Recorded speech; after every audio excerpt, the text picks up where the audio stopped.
ngo inama ngo hari aho bazaterana ngo ariko sijya uzaba bateranyije, ngo hari aho bazagutera baturutse mu nzira imwe ngo ariko mbatatanyirize mu nzira zirindwi. Buri munsi data arabitatanya, buri munsi arabatatanya, inama zigacurwa akazitesha agaciro. Haleluya. Akavuga ngo ndarakuzigamye. Muri Yohana 10 haravuze ngo yari mu isi ndetse niwe wayiremye. Murumva uwo muntu ukuntu akomeye, ngo yari mu isi ndetse niwe wayiremye. Rero aha iyo mpageze ntago tuzi ubu, niyo mpamvu navuze ngo tuzavuga Yesu, tugomba guhora tumuvuga pe, tuzamuvuga. Kandi amagambo muhora mwumva suko tuba turi kwibukirana, hari ibintu byinshi abantu bumvisha, ariko tuzahora tuvuga ijambo ry'Imana kugeza Yesu aje. Tuzahora twibukiranya amagambo y'Imana, nk'uko Yesu yavuze ngo muzahore murya umutsima wanjye, muzahore murya umubiri n'amaraso yanjye kugeza. Tuzahora twibuka ikintu yakoze kugera iminsi n'ibihe, kugeza umwuka wacu wa nyuma, kugeza aje gutwara itorero. Tugomba guhora turekonesa ikintu yakoze. Niwe wenyine wo kwizerwa muri ubuzima. Ntabwo isi izagutera ubwoba, ibihe bizaza biremereye, ariko Kristo yaranesheje. Haleluya. Kristo yaranesheje, afite ububasha n'ubushobozi. Kristo niwe nyiri cyubahiro cyose, niwe kunesha kose, niwe mbaraga zose, niwe nyiri ubutware bwose. Hahirwa umwizera, hahirwa umwiringiye, hahirwa umuhaye umutima we, hahirwa umwiringiye, hahirwa umuhaye ubuzima bwe, hahirwa umuhaye umutima we. Yesu ashimwe cyane. Buriya abantu dusengesha umunwa n'ibitekerezo, ariko Imana ibishaka imitima yacu. Birakwiye ko imitima, ngo umutima w'umuntu ngo niwo yizeza ngo akabarwaho gukiranuka. Dukwiye kwizeza imitima yacu, atari ugora dusengesha ibitekerezo n'umutima. Imitima yacu ikizera Imana, kandi tukumva Imana tuyizeye, tuyifitiye icyizere. N'ibyo tunyuzamo ngo birimo iragerageza kwa kwizera tuyikunda by'ukuri. Kandi uzasanga hari igihe umuntu avuga ngo se ko ngerageza ukababazwa n'ibyo ucamo bikagutera umubabaro n'uburibwe, ariko ibyo nibyo biguhamiriza ku Imana. Ibyo ucamo n'izo ntambara ucamo zigerageza kwizera kwawe. Muribuka inkuru za Yobu ukuntu yageragejwe azira agatsi, ariko Imana yari yamwirase. Imana igitwirata, igidutestinga, ikadutanga amaboko y'ababisha, bakakora ibyo bashaka bakira ngo bafite ubushobozi. Ariko iyo data aserutse, iyo data aserutse abereka yuko uri uw'agaciro mu maso y'abana b'abantu, mu maso y'Imana. Uwatoranyijwe uwo data yatoranyije, ngo muri abantu bakomeye, muri ishyanga ryera batambye ubwami, ngo abantu yaronse, ngo ibakuye mu mwijima mwinshi, ngo ibashyira mu cyo witangaza, kugira ngo mwamamaze ishimwe ry'abahamagaye. Yesu ashimwe cyane. Haleluya. Kristo tumuhaye icyubahiro. Kristo dukomeje kuguha icyubahiro. Kristo dukomeje kugukunda. Kristo dukomeje kukubaha. Kristo dukomeje kukwizera. Haleluya. Niwe banze ryo kwizera. Yesu ashimwe cyane. Ngo abo ngabo, ngo nubwo batamumenye, ngo nyamara isi niwe wayiremye. 11 aravuze ngo yaje mu bye, ariko abe ntibamwemera. Ngo icyakora bamwemeye bose bakizera izina rye. Turacyavuga uwo Kristo, tunavuga kumwizera. 12 muri Yohana 1:12, ngo icyakora bamwemeye bose bakizera izina rye, bahawe ubushobozi bwo kuba abana b'Imana. Ngo abo ntibabyawe n'amaraso cyangwa n'ubushake bw'umubiri cyangwa n'ubushake bw'umugabo, ahubwo babyawe n'Imana.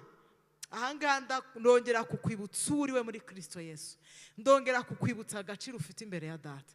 Wongere kumva ko uri umwana, ntabwo uri umugaragu.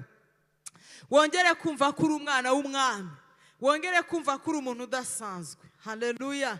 Uri umwana w'umwami, ngo ntabwo we wabyawe, biragukura ugira ahantu uva, ugira ahantu umwanzi ajya gushyira, ahantu situation abazima babibagushyira, wumve ko uri umuntu ukomeye cyane, uri umuntu w'agaciro mu bwami bwa data, ngo uri umwana w'Imana.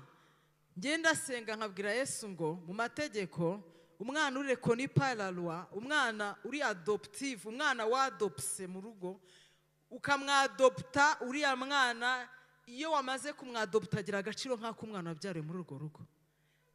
Ese ko ari abantu babikora? Ese data wa twese mwiza watugize abe bwite, ujya ugenda ukumva yuko uri princesse cyangwa uri prince? Ujya ugenda ukumva agaciro ufite imbere ya data? Yesu ashimwe cyane. Birakwiye ko amagambo y'Imana twumva ko ari ay'ukuri, atari ibintu bya kawaida bimwe duhora twumva ijambo ry'Imana ni ibintu byanditswe biraho. Mureke tugire imitekerereze n'imyumvire mishya ku bintu by'ubwami bw'Imana. Yesu ashimwe cyane. We gutsikamirwa n'iminsi n'ibihe na situation.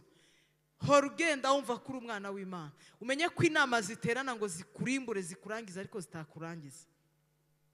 Ngo nafashe mu kiganza ntacyo abasha kumunkuramo. Tuje kwabwira ngo mwongere mu mwizere. Ni warugeza aho udohoka ubona byanze, wongere umugirire icyizere uvuge ngo ndabizi kunzi. Unzi ntaravuka, unzi mama atazi ko azambyara. Ngo nakumenye ukiri urusoro. Iyo yatumenye kera cyane. Haleluya. Imana yaturemye kera. Mama ntiyarazi ngo atwite iki, ntiyarazi ngo ese n'iki ntwite. Ariko Imana yarazi uwo atwite. Ntago mama yarabizi. Nta nubwo yapfuye azi icyo nzabacyo, ariko data yambwiye ko anzi. Niwe data. Haleluya. Nakumenye ukiri urusoro mu nda ya nyoko gutoranyiriza kumuhanuzi uhanura amahanga. Yesu ashimwe cyane. Bivuze ngo uriya wari unzi ndi umwana we direct. Ntago navuye mu bise bya mama umbyara. Haleluya. Twe turi abakozi b'abana bacu. Imana itunyezamo abana kubw'umugambi. Buri wese agiye abimenya ntiyakumva umwana wamwihambiriyeho ku kintu cyose kumva ukihambiriyeho. Ntago bano twebwe tuza kubw'umugambi, nabo tubyara tubabyarira Imana. Yesu ashimwe cyane. Ibafitiye umugambi, harahibaganisha, hari ikibifuzaho, hari icyo ibagambiriyeho. Haleluya. Ntidukwiye guhangayika cyane kubo tubyara. Nta nubwo dukwiye kwibaza cyane aho twavukiye nuko twavutse. Dukwiye guhanga amaso icyo Uwiteka tuvugaho. Dukwiye guhanga amaso Imana, kandi dukwiye gukurikira cyane icyo Kristo yadufatiye. Yesu ashimwe cyane. Ngo nimwite ku gutoranywa no guhamagarwa kwanyu, ntago muzasitara na gato. Ntago uzasitazwa n'ibintu byose uri gucamo bikuruhije. Uzajya uhanga amaso ijuru uvuge ngo hari uwamenye kera, hari ufite, hari umfite. Ngibyo byanteye kunezerwa. Ndavuga ngo mu myaka yanjye yose ntago nzi mama nsengera. Ntago mbiza nsengera ndambikaho ikiganza. Ntago nzi, ntago nge mbizi. Yesu ashimwe cyane. Yari kubikora se yarakijijwe, yarabizi. Yego umubyeyi wese n'udakijijwe abantu bose bazi ko Imana iriho kandi igira neza. Ariko amahame y'ubwami bya gikristo by'abizera nta makuru yarabifiteho. Ariko umugambi w'Imana utugendaho, wa mugambi w'Imana ubana natwe, wa mugambi w'Imana ukunyuza ahantu hose no mu mwijima, ubuntu bw'Imana bukabana nawe. Haleluya. Wo data twese mwiza, umukuru w'ibihe byose ahabwa icyubahiro. Uturinda mu nzira z'inzitane z'ibizigu, uturinda muri buri situation ikomeye igoye. Ariko akavuga ngo umugambi wanjye ntago ugiyoba, nta kibasha kurogoya. Ntago umugambi w'Imana ugiyoba. Imana irieranje. Haleluya. Ntago tujya tumenya amagambo twakoresha tuvuga Imana. Ntituzi n'uburyo ki twakumvikanisha uburemere bwawe n'imbaraga zawe n'ikibaro cyayo. Ariko turayimusaba buri munsi kugira ngo tubwire isi imbaraga z'Imana n'ikibaro cyayo, kugira ngo basi ni nacyo cyazanye Yesu. Mission yamuzanye ari kugira ngo abantu bamenye Imana, bamenye, bongere bave mu bata bw'amategeko n'amateka, bongere basobanukirwe ubuntu bahawe, bongere basobanukirwe impano bahawe ikomeye cyane ivuye mu ijuru. Impano idasanzwe isi yakiriye. Impano isi yakiriye, iyi mpano ni impano iri special. Muri yo harimo ubuzima, harimo kubaho. Iyo ntaza kuba twarakira impano ikomeye ntitwari kuba turiho. Kuko duca mu muriro tukabona ugiye kudutwika utumare. Ariko uri muri twebwe ntago ajyashya, ntago yakureka. Uri muri twe afite imbaraga. Haleluya. Kristo wabanye na Meshake na Abdenego mu itanura ry'umuriro. Kristo twamuvuga gute? Kristo aranejeje. Ndumva ndyohewe cyane na Kristo. Ndanezerewe cyane kandi ntago banumva ntaramuvuga. Nyamvuga ngo ntago ngenda atangira kukuvugira. Banumva ntaratangira kumuvuga. Banumva ntaratangira kuvuga Imana. Kuko umunsi kundi ubona challenge, umunsi kundi agenda kwiyereka. Haleluya. Umunsi kundi agenda kwihishurira, akwereka imbaraga ze, akwereka uburinzi n'ubudahangarwa n'icyubahiro cye. Inama zigaterana ukazitambuka, akavuga ngo umugambi wanjye ntago uyoba. Haleluya. Umugambi we ntago ugiyoba. Ngo bamwize bakizera izina rye, mwebwe ngo mwahawe ubushobozi. Mwarabuhawe. Umwana uri adoptive, umwana badopse utarabyawe muri urwo rugo ahabwa agaciro. Nk'umwana wabyawe, umwana w'isezerano. Yesu ashimwe. Ngiye mfite abana batatu. Ngiye kwa adopta umwana wa kane, nkajya kumwaka nkabitangaza mu mategeko, umwana nawe yabahabwa agaciro nk'abandi. Yesu ashimwe cyane. Abo si abantu babikora. data wa twese uvuga ngo mwe mwahawe ubushobozi muri abana b'ubwami. Haleluya.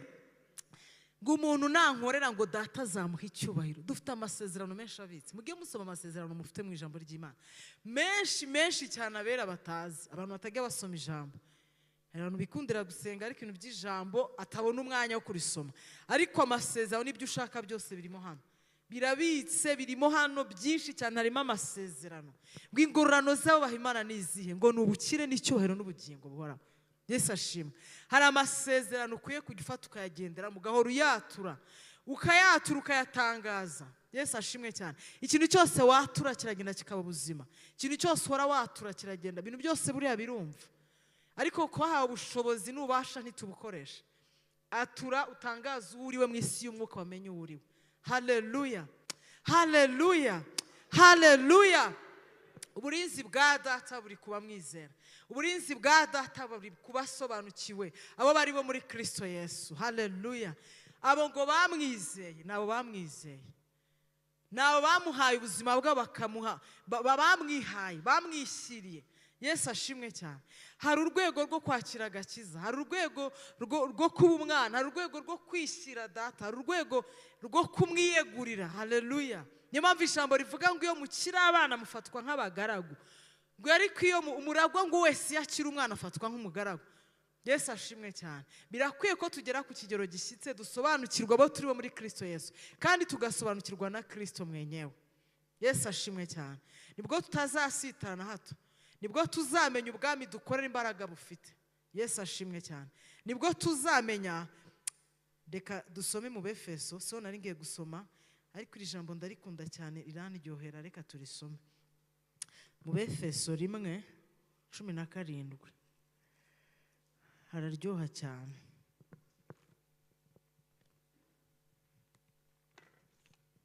Hari umuntu wahageze? Efeso 1:17.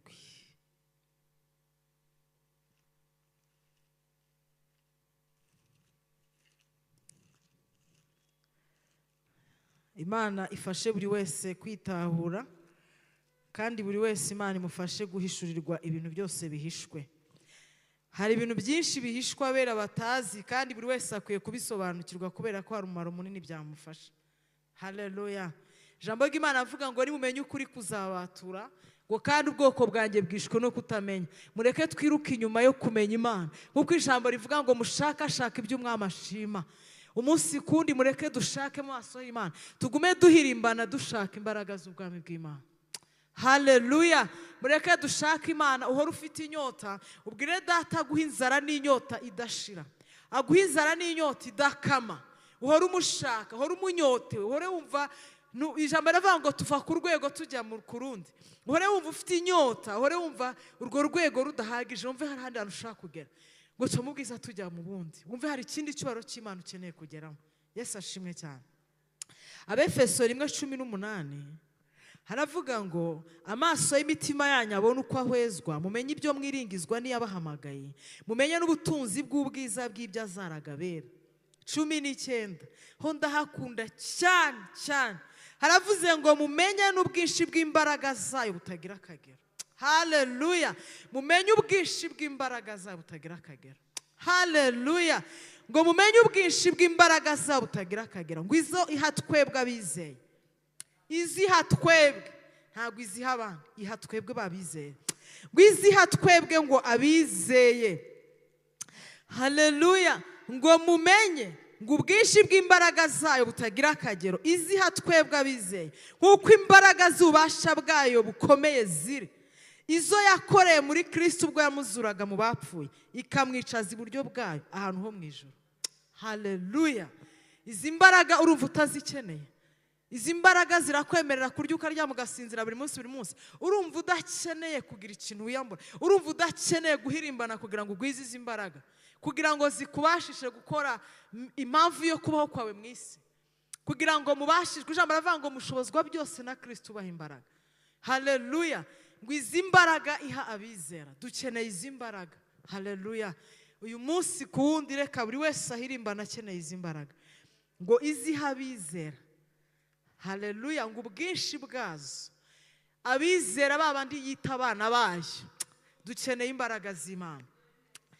Ibi bihe tugezemo bikeneye abantu bafite imbaraga z'Imana. Dukeneye imbaraga z'Imana. Maze iminsi mbwira Yesu ngo ndumva ubuzima bwo gufinina mbuhaze. Dukeneye imbaraga z'Imana. Dukeneye imbaraga, za mbaraga yasezeranyije abizera, imbaraga yasezeranyije abera. Yaravuze ngo dore muhawe ubutware n'ubushobozi bwo kandagira inzoka na sikorupiyo, ngo n'imbaraga z'ubwami bwose bw'umwijima.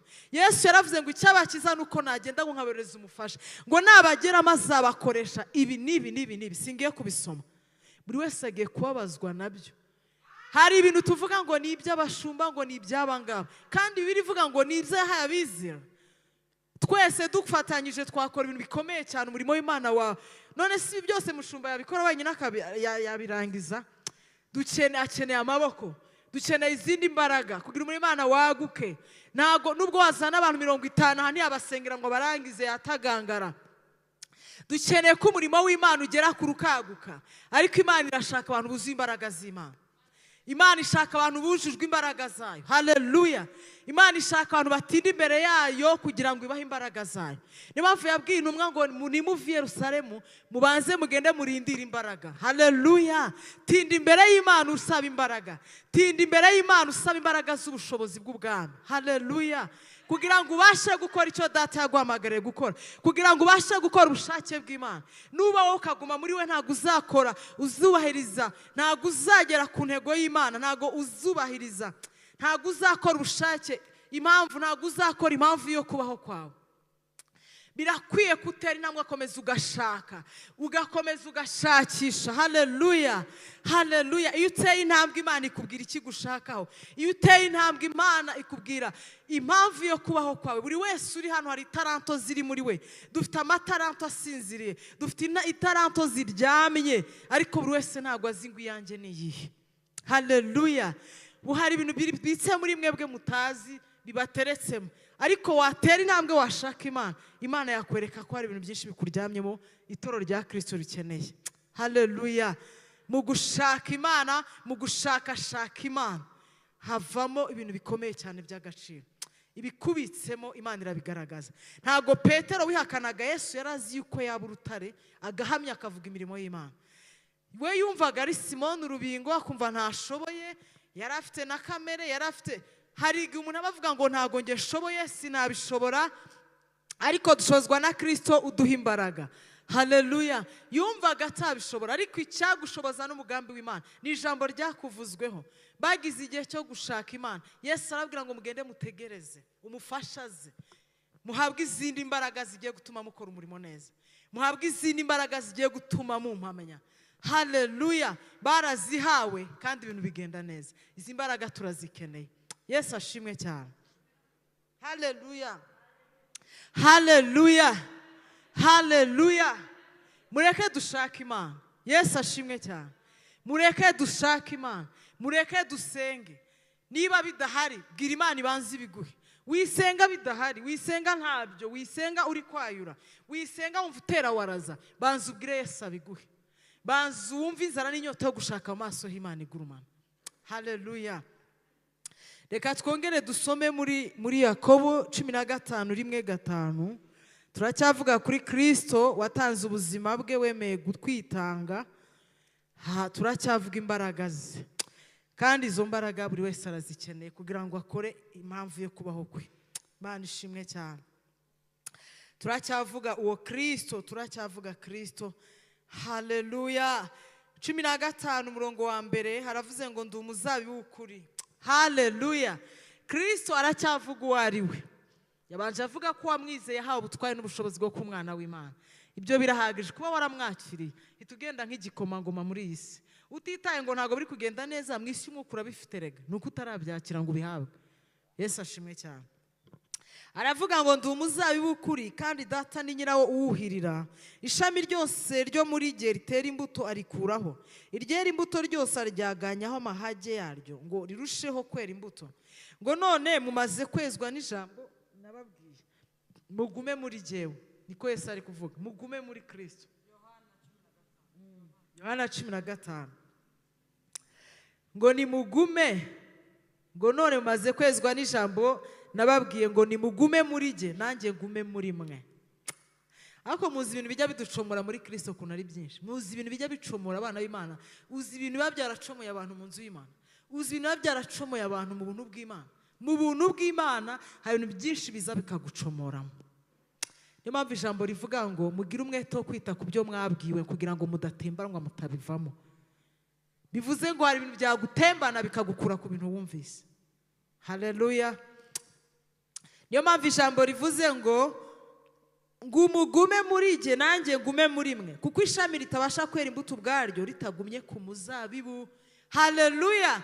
Kristo ni umuzabibu ngo uri ishami, ntabwo nutamugumamo neza hari ibintu utazabashishwa. Niryo jambo nababwiye ngo dushobozwa byose nawe uduha imbaraga. Wowe uri ishami riteye kuri Kristo ari we muzabibu, hari ibintu uzabashishwa. Havuze ngo nuguma muri jye w'amagambo yanjye akaguma muri mwe. Haleluya. Ngo mugume muri jye amagambo ngo ngume muri mwe. Nk'uko ishami ritabasha kwera imbuto ubwaryo ritagumye mu muzabibu, niko namwe mutabibasha nimutaguma muri jyewe. Magambo y'Imana ari very clear.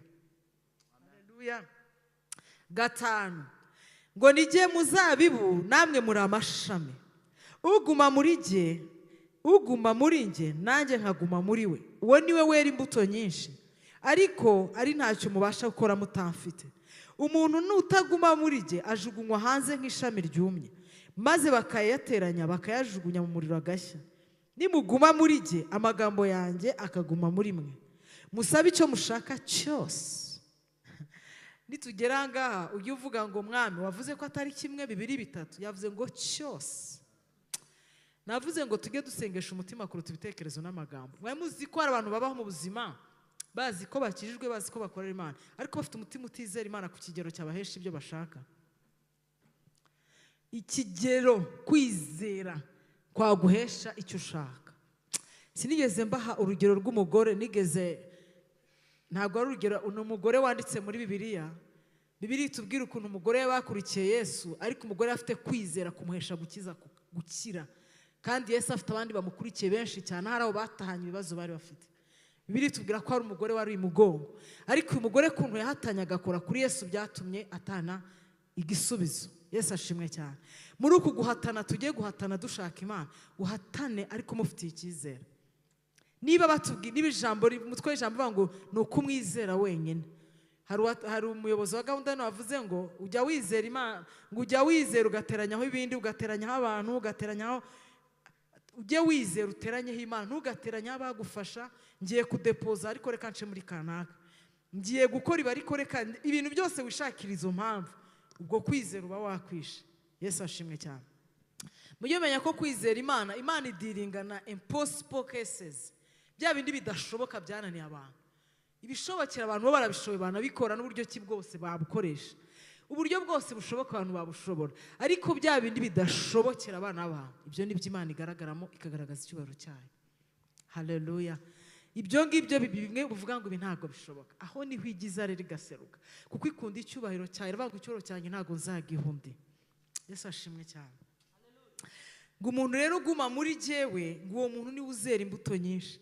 Ngo nimuguma muri jye amagambo yanjye akaguma muri jye, musabe icyo mushaka cyose. Ni cyose. Haleluya. Ijye umusaba nk'igikomangoma, ntugashyireho amarimite. Bibiliya iravuga ngo uko utekereza ni kuri. Igipimo cyo gutekereza, amarimite ushyiraho ajyanye n'uko wowe wizera n'uko utekereza. Niyo mpamvu yavuze ngo musabe icyo mushaka cyose. Niba wumva amagambo y'Imana yuzuye muri wowe, haleluya, kuko ijambo ry'Imana wo mutsima utera imbaraga kandi niwe utubashisha.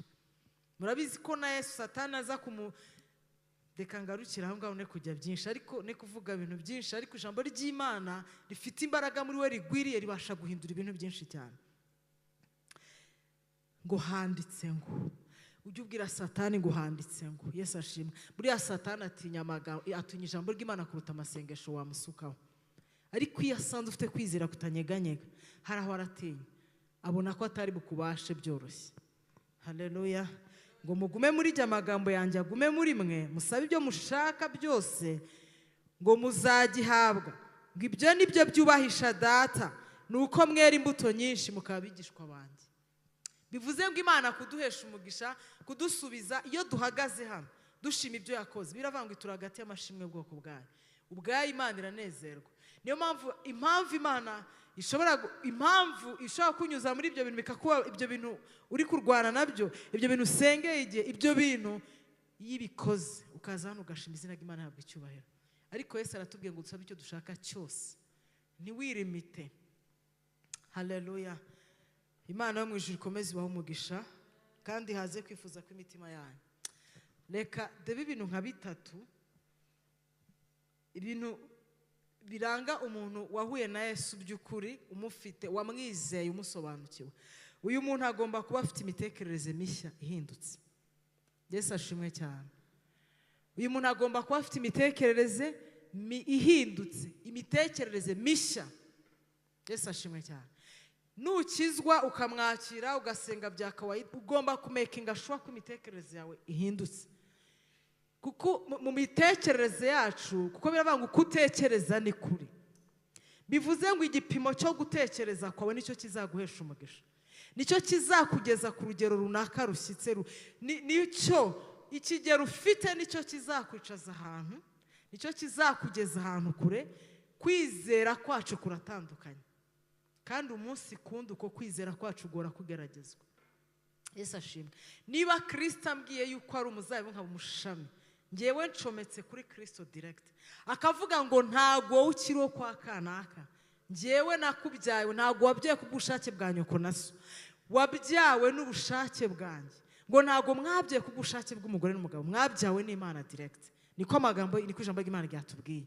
Haleluya. Twe twavuye mu bise by'amaraso ya Yesu, ntago navuye by'ubise by'amaraso. Ibyo bizagukura guhora, bizagwa imitekerereze mishya itahora ikubase mu bukene bw'iwanyu, mu burushyi bw'iwanyu, muri za karande z'iwanyu, kuko we wavuyeyo. Niyo mission yamuzanye. Yaravuze ngo yaraje ngo mubone ubugingo, ngo umwanzi ntazanywa n'ikindi, ngo we yazanywe n'iki kwiba, kurimbura, kwica no gusenya. Ngo ariko ngiye ngo naje zibone ubugingo ndetse bwinshi. We yaje ngo tubeho. Abari mu mwijima yaje ngo bamurikirwe. Abari bapfa bazi ibicumuro byabo yaje kuduha ubuzima. Yaje kugira ngo tubeho. Abari badafite ibyiringiro yaje kugira ngo babere ibyiringiro. Yaje gutanga ubuzima. Ngo bamwizeye, abo bose bamwizeye. Haleluya.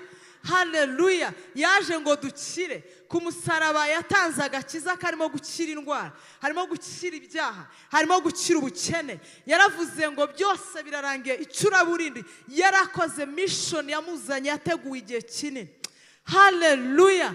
Haleluya. Yaje gukora ikintu gikomeye cyane. Yaje gukora ikintu gifite imbaraga, ngo yaje gupfundura cya gitabo. Haleluya. No kumenagura ibimenyetso byayo. Haleluya. Yaje kuduha ubuzima, yaje kugira ngo tuba agaciro, ngo turi abantu yaronse, ngo turi ishyanga ryera, ngo batambye b'ubwami, ngo abantu yaronse, ngo kugira ngo twamamaze ishimwe ry'iyaduhamagaye.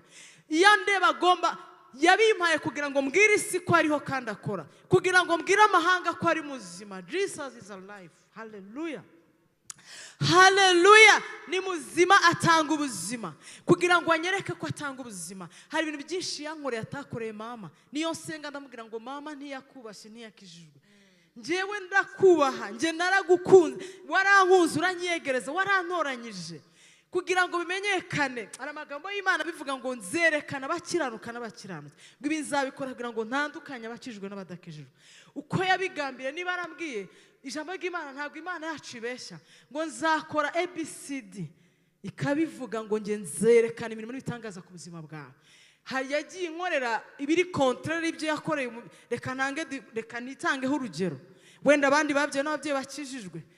Yesu ashimwe cyane. Ariko njyewe nanamubwiye ngo ikigaragaje imbaraga z'agakiza harimo difference. Mama yarakenyutse, ntago nzakenyuka. Haleluya.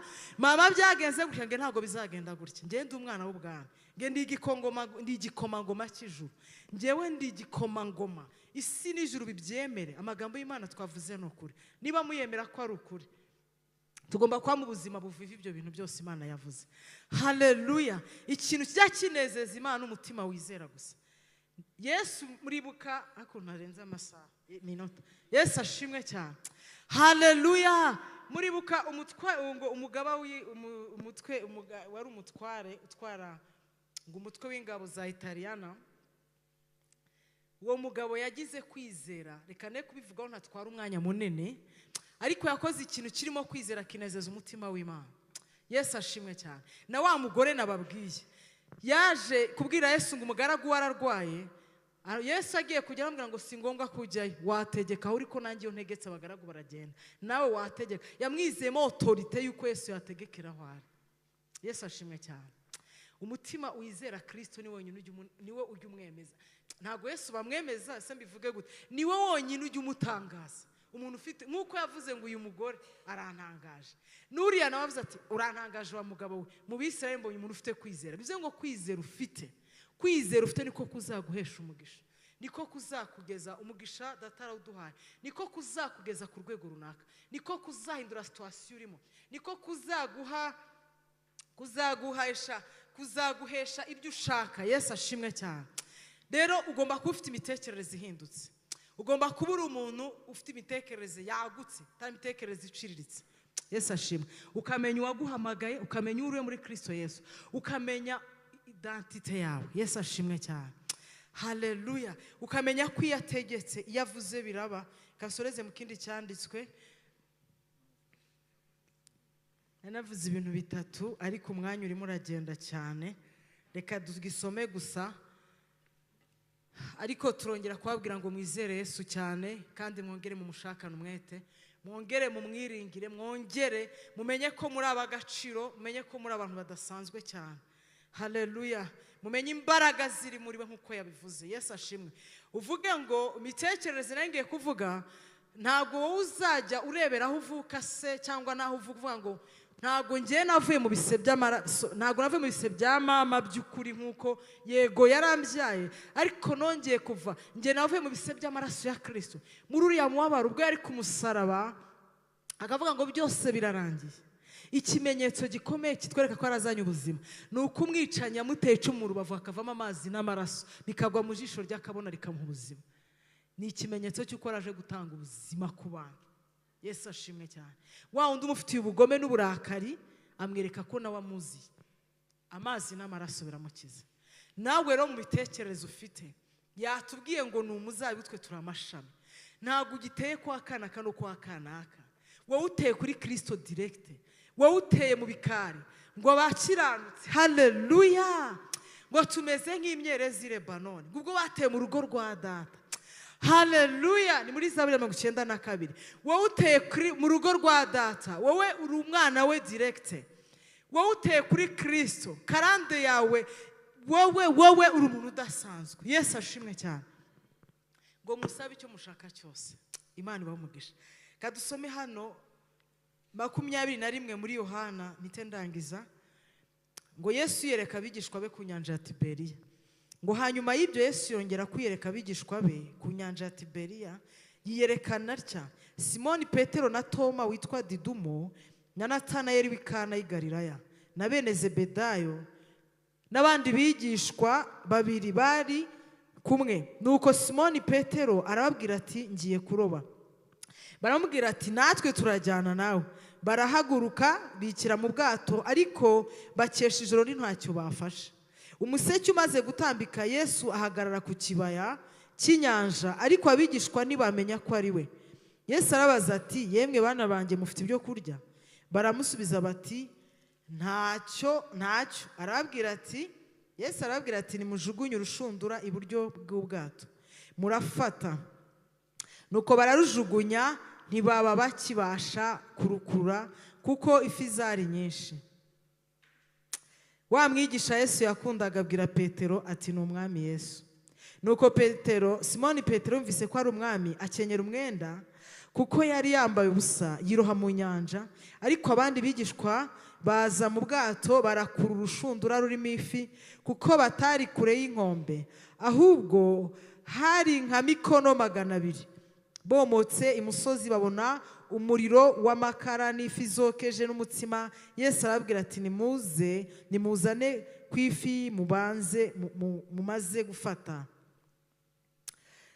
Simoni Petero yikira mu bwato akururira urushundura imusozi rwuzuye ifi nini 153, ariko nubwo zari nyinshi zityo urushundura rwaracitse. Yesu arababwira ati nimuze murye. Ntihagire n'umwe muri abo bigishwa be utinyuka kumubaza ngo urinde, kuko bari bazi ko ari umwami. Yesu araza yenda umutsima arawubaha n'ifi nazo azigenza atyo. Ubwo nibwo bwa gatatu Yesu yereka abigishwa be amaze kuzuka. Haleluya. Umwanya wagiye, ariko nongeye kubwira ngo iyo ukomeje kumwizera no kumwiringira, Yesu aha yabiyeretse. Umwami Imana akwiyereke. Yesu ashimwe cyane, kuko iyo yakwiyeretse wiyategetse birakunda.